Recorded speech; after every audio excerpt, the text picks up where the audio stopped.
Welcome to Extraterrestrial Reality. It looks like the Schumer Amendment, which would provide some new laws, would create some new laws with regard to UFO transparency. It looks like that's going to be axed this week in the House as early as Monday.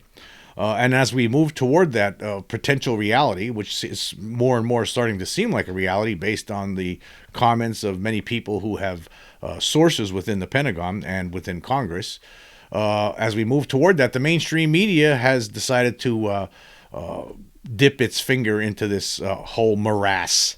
And it looks like, as according to George Knapp, of course, George Knapp, the UFO investigator and investigative journalist, he wrote on Twitter, what a coincidence. Two mass media articles drop on the same day to assure us we don't need to worry about aliens. And he is correct. I actually saw yesterday, on Saturday, when I was searching the internet for new UFO news, I came across two different articles, one from the Washington Post with the headline, What We Actually Know About Aliens According to Science, as well as an article from Rolling Stone. And that headline reads, Aliens are out there, but they probably don't care about us. These two articles were put out there by corporate media, mainstream media that is connected, of course, with it's all part of the establishment, and this is how they want to handle this. It's apparent. Obviously, the powers that be have bent the ears of the publishers of these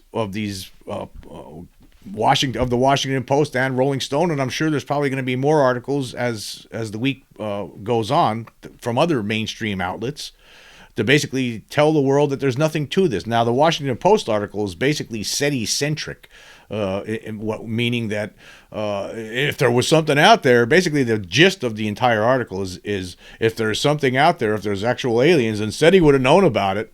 And as we all know, SETI is a joke. They're trying to listen for radio signals using satellite dishes from alien civilizations out there, and they've gotten nothing over all these years since 1960, since they started.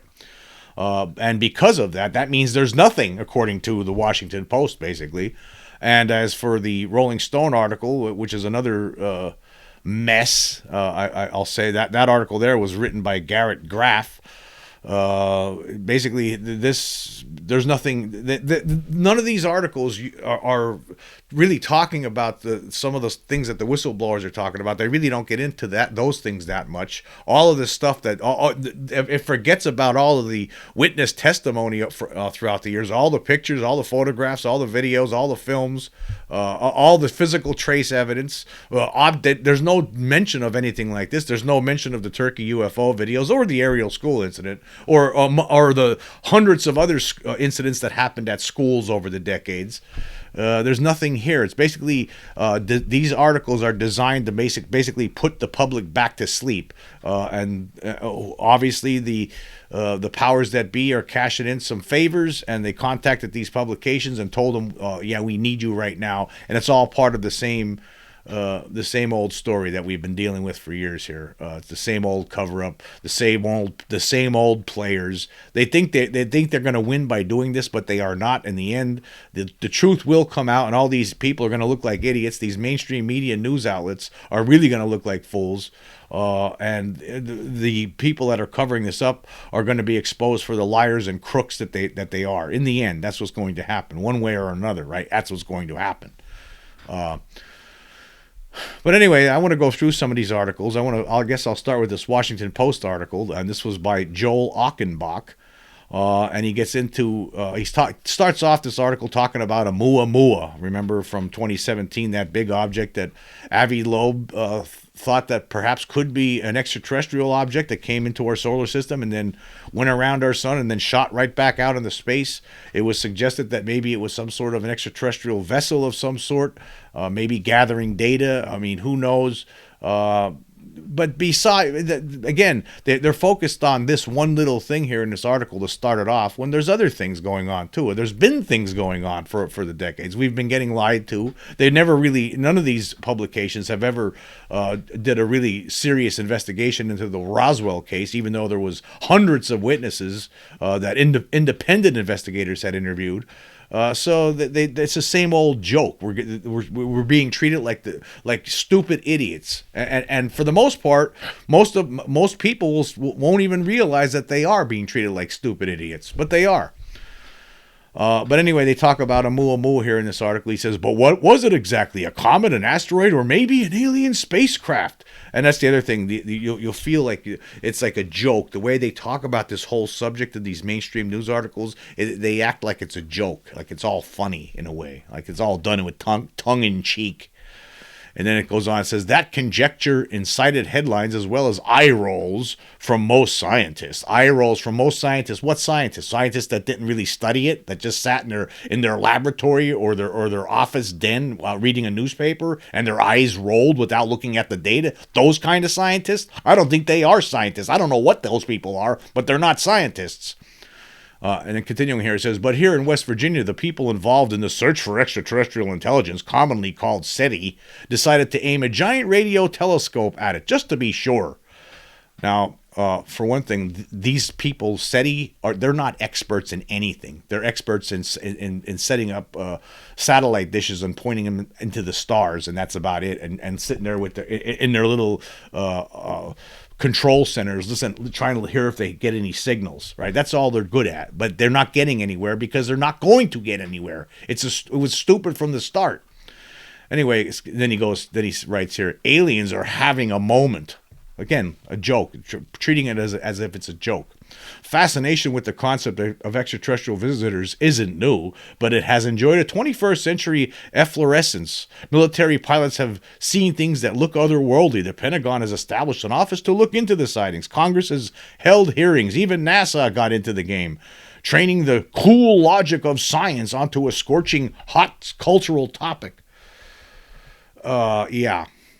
Anyway, continuing here, it says, somewhere along the line, UFOs got rebranded. Unidentified flying objects are now, per government edict, unidentified anomalous phenomena, UAP. For SETI researchers, again, back to SETI again, they're the experts on this whole topic. They've been studying all this stuff. They've been meeting with all the people that have been abducted by aliens. They sat down with all the ranchers who saw UFOs hovering over their pastures, and then the next day finding emaciated cows, right? They didn't talk to those people, did they? They didn't talk to the late Dr. Roger Lear about the alien implants that were removed from alien abductees. They didn't talk to any of the alien abductees. They talked to nobody. They talked to SETI. That's who they're talking. The Washington Post is talking to SETI. To the Washington Post, SETI, right? They're the brilliant geniuses behind this. They're the ones who will take us to the promised land, according to the Washington Post. But forget about the fact that SETI doesn't look into any of the stuff that's happening right here.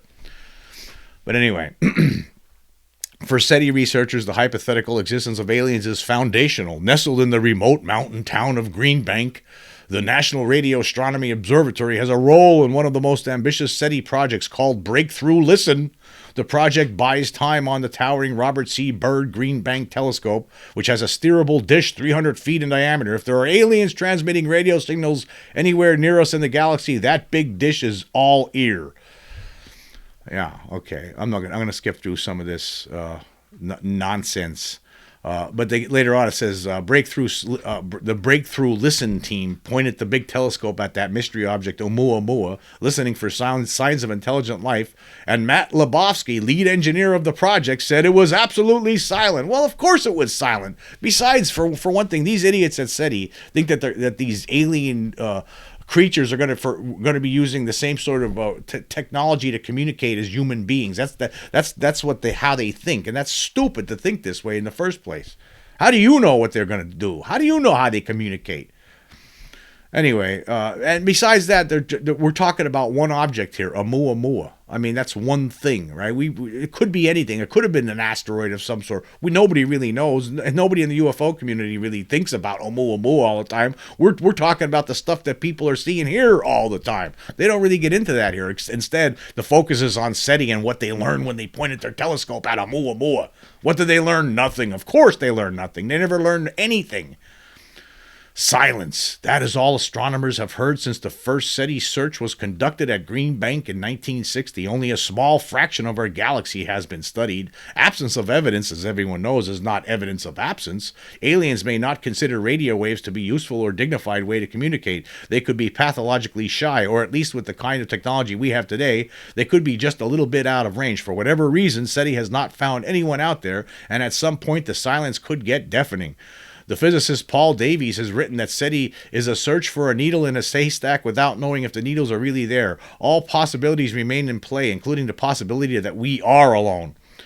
And then it talks about UAP and renewed alien obsession. And of course, they have to bring up Fermi. They have to bring up Enrico Fermi. Don't all these newbies to this subject always have to talk about Enrico Fermi? Or don't they have to talk about the Fermi paradox every time then they start their stupid articles? It's like it has to be. It's just like part of the program. It talks about that incident. Of course, I've talked about Fermi on here and the ridiculous Fermi paradox, which really doesn't apply because Fermi asked the question: if there's all these aliens out there, then where is everybody? Where's everybody at? Right? Well, they're here. You're seeing them. People are seeing them all the time. Now he posed that question in 1950, so this was in the early days of the flying saucer phenomenon, right?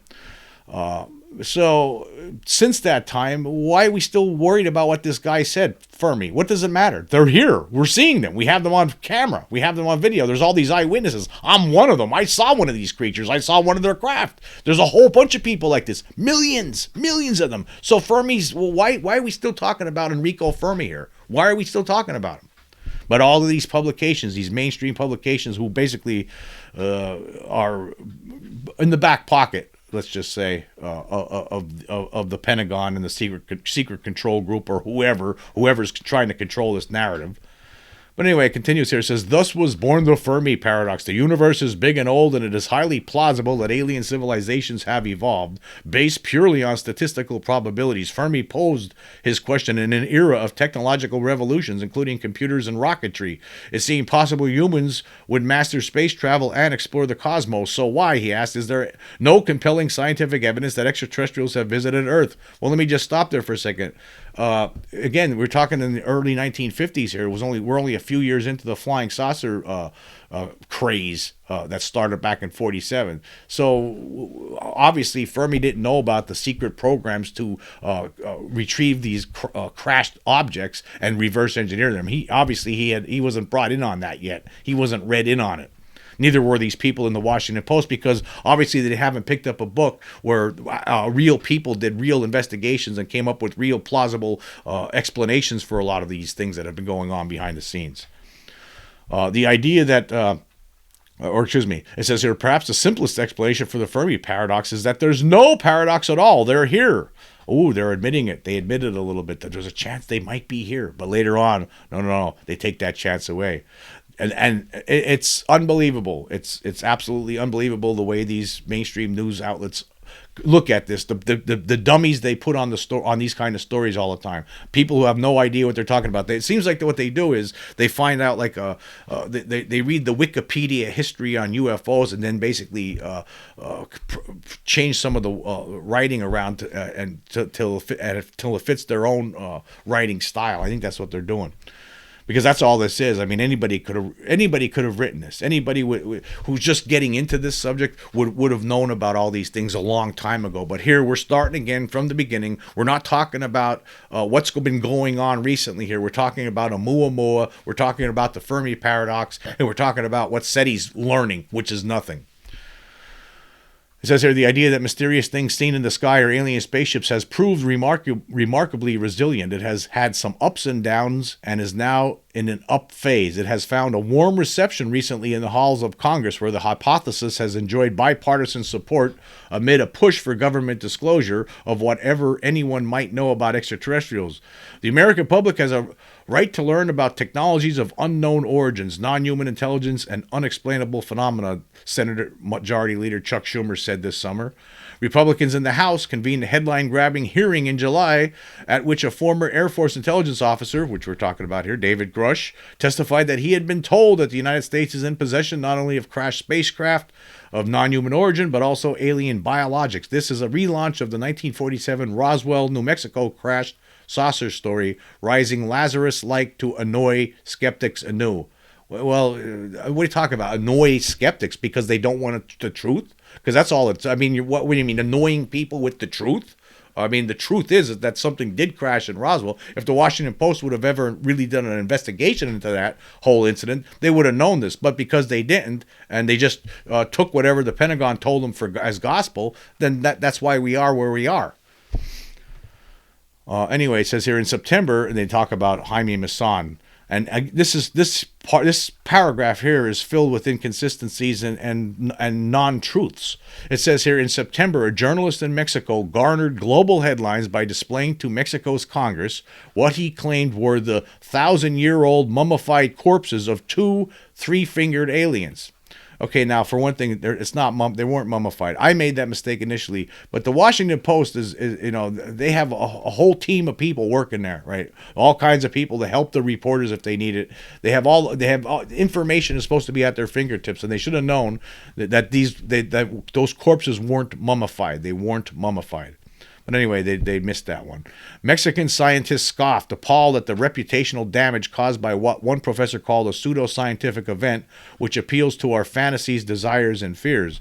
The scientific community views the recent UAP mania as a cultural phenomenon, not an astrobiological one. There's not much here that meets the standards science requires, such as evidence that is testable, reproducible, falsifiable.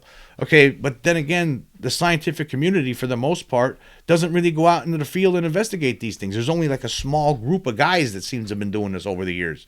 The scientific community as a whole sits back and does nothing. They don't investigate anything on this, ever.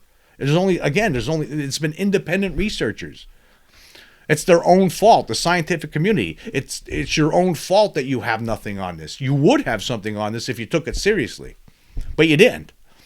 Anyway, continuing here, it says, that's impossible with the conjectured existence of alien spaceships that have the amazing ability to disappear. And if someone says there's alien hardware stashed in a warehouse somewhere, scientists want to see it and poke and prod it and bite it and gnaw on it for a while. Well, let me just stop there for a second. Isn't that what we're trying to do here? Isn't that what some people in Congress are trying to do here? Isn't that what the Christopher Mellons and the Lou Elizondos want?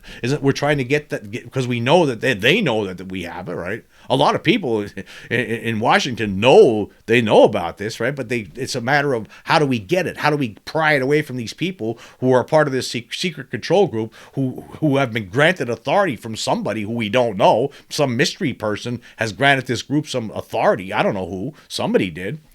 We don't know about it, though. It's all kept secret by the Pentagon.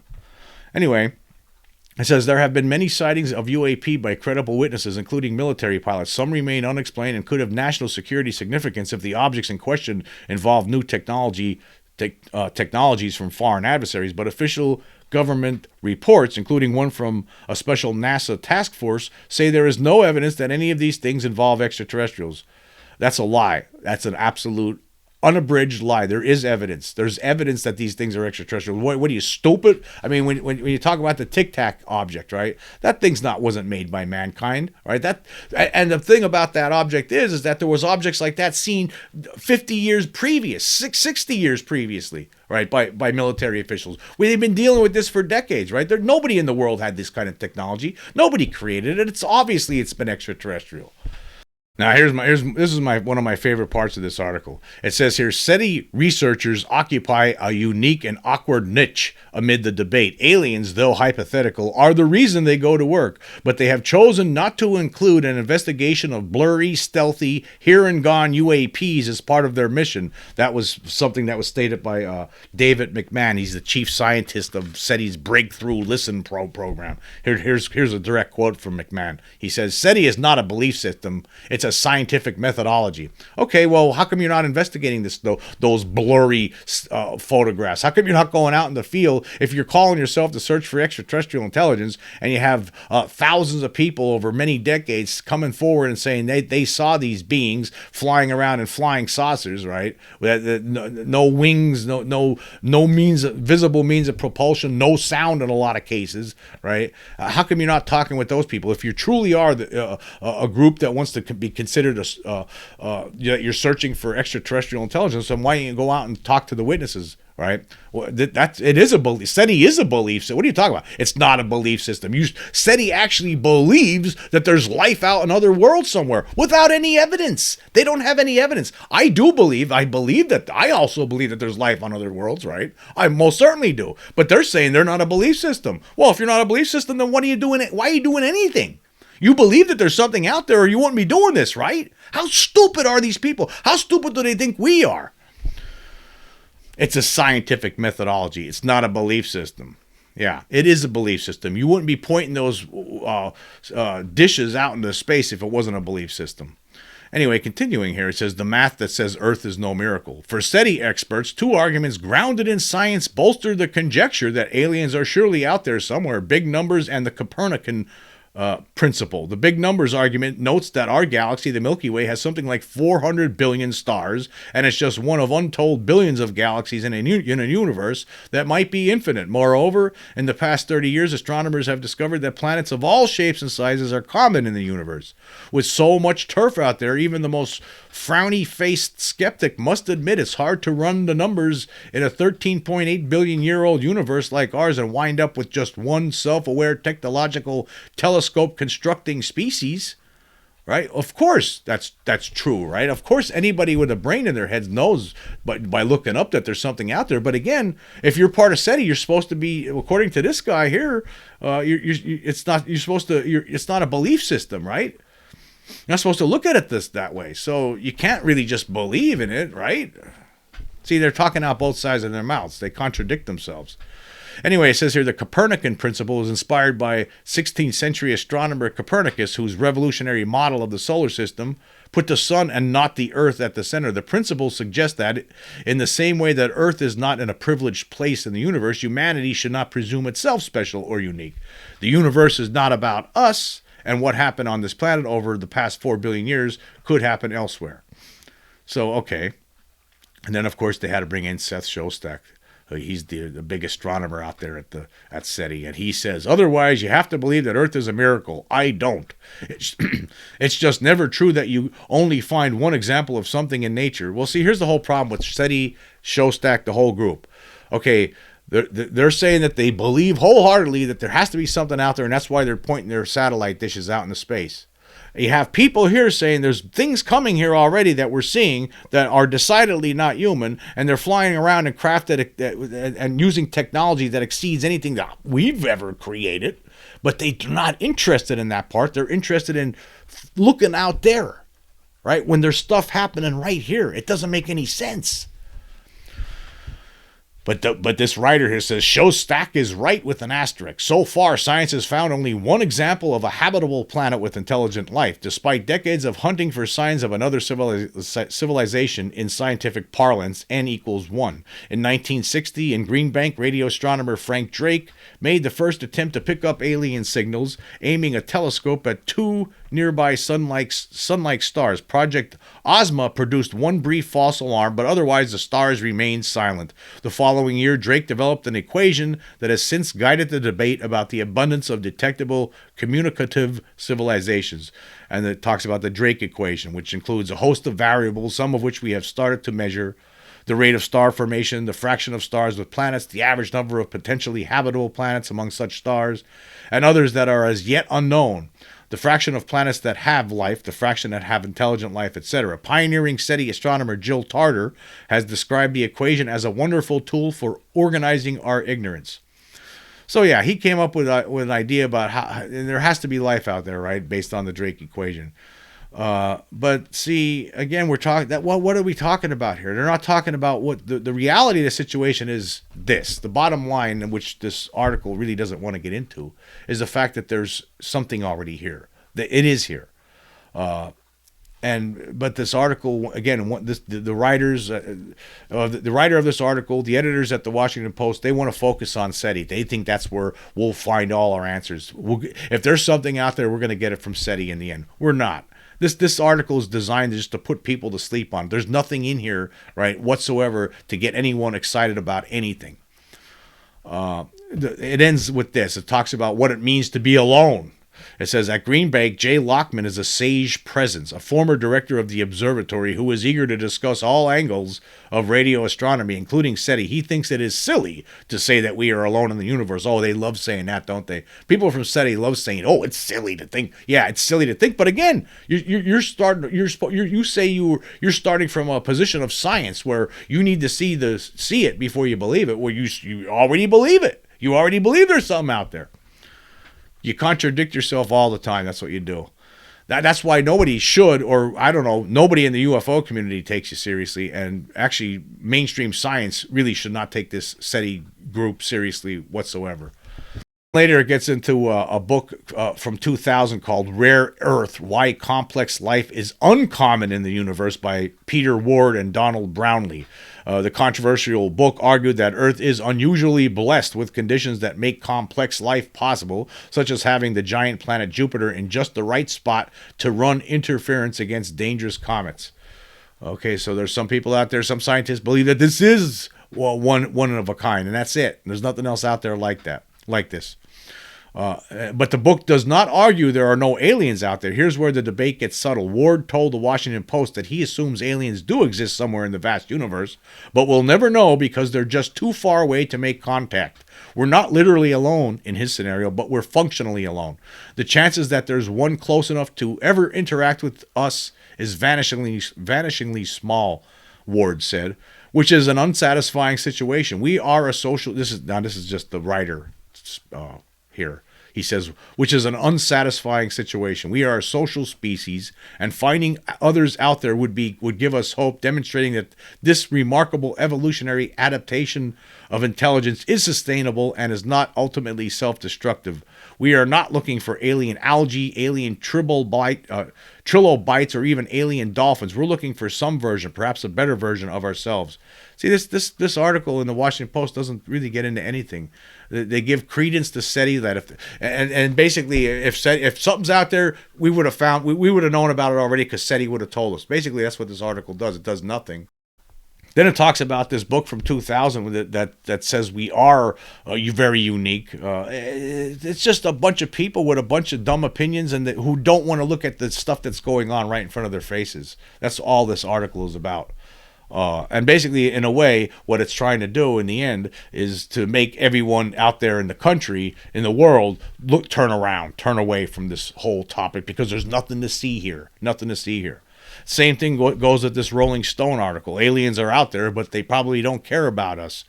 Apparently, this guy, Garrett Graff, he's an intelligent writer. He does a good job at constructing his article, but we get like the whole...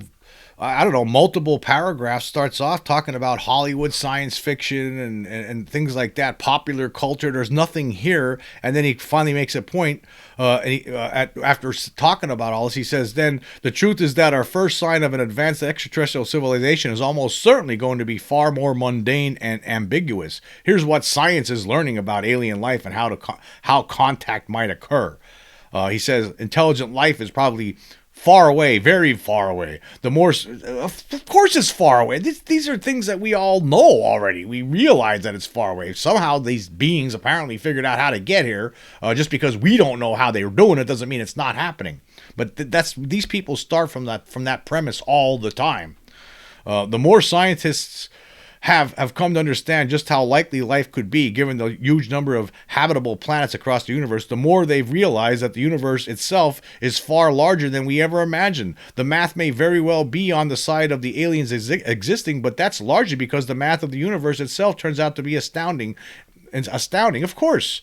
In recent decades, astronomers have made a lot of progress understanding the sheer scale and breadth of the universe, and even if life is close by in astronomical terms, it could still be so far away from us that we'd likely never know it existed.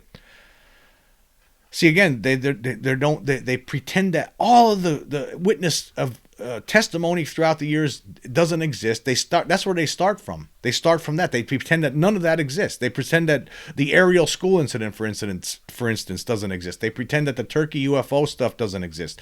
Yesterday I did an article about that happened in I was talking about an article from an incident that happened in 1967 with David Seawalt, a Canadian 14-year-old at the time, who was chased by a UFO, and then 5 months later, under hypnosis, remembered these alien beings that had kidnapped them temporarily and then set them free again. Now that story there, I never came across that story before until recently. But that story there is just one of many stories like that from all over the world. And that story there in particular should be something that everybody knows about. I mean, that story there, that kid wasn't lying. That wasn't made up. That was all true. Just like all these other stories that we hear, right? All these other people talking about, they're all true. But none of these articles, they never get into that. Instead we hear about SETI and that the universe is so big we can't get here. We couldn't figure it out. That's how stupid they all are. It's unbelievable to me. It's like we're being gaslighted and we're supposed to sit here and just and not complain. What's their end? What do they want out of us? I'm trying to figure that out. Are we supposed to just be compliant and pretend none of this stuff is real, even though some of us have seen them up close and personal? And yet we're still talking in these mainstream publications. They're still talking about the universe is just so big. There's no way that anything could get here. We're still there, but that's where we are. He gets into that. He says here, we now understand that our Milky Way galaxy is about 2.5 million light years away from the next closest galaxy, known as Andromeda, blah, blah, blah, blah, blah. I mean, it's the same kind of stuff. You know where we're heading here. And then he writes that later on, he says, we might have missed the chance for first contact already. Oh boy, really? Tell us about this. I can't wait. He says, our solar system is actually quite young, just about 4.5 billion years old in a universe that's closer to 14 billion years old. The James Webb Space Telescope has been rewriting our understanding of galaxy formation and has photographed a galaxy far, far older than anything we'd imagined. One that formed just 300 million years after the universe began. Look at what we're talking about here. What are we talking about this for? We're talking about things that are already here. We're talking about people who are telling you under oath that we have recovered alien craft. It's here. Like, how come we're ignoring this in these mainstream articles? We now believe that the first primitive life emerged on Earth just a 500 million years from after it formed, then blah, blah, blah, blah, blah, and blah, blah, blah more. If aliens exist, we probably don't matter to them at all. Okay, here's this guy just making this stuff up. Maybe we don't. Maybe we do. I don't. How does this guy know? I don't know. How does he know we don't matter at all? I mean, we must matter somewhat, or they wouldn't be engaged in this alien abduction program, right? What thousands, tens of thousands of people have talked about, experienced, told researchers about. What's going on? They must care about us somewhat, right? They're taking our cows. We obviously draining their blood for some reason, right? Didn't you investigate that? Obviously, that's what's happening, right? It's obvious at this point.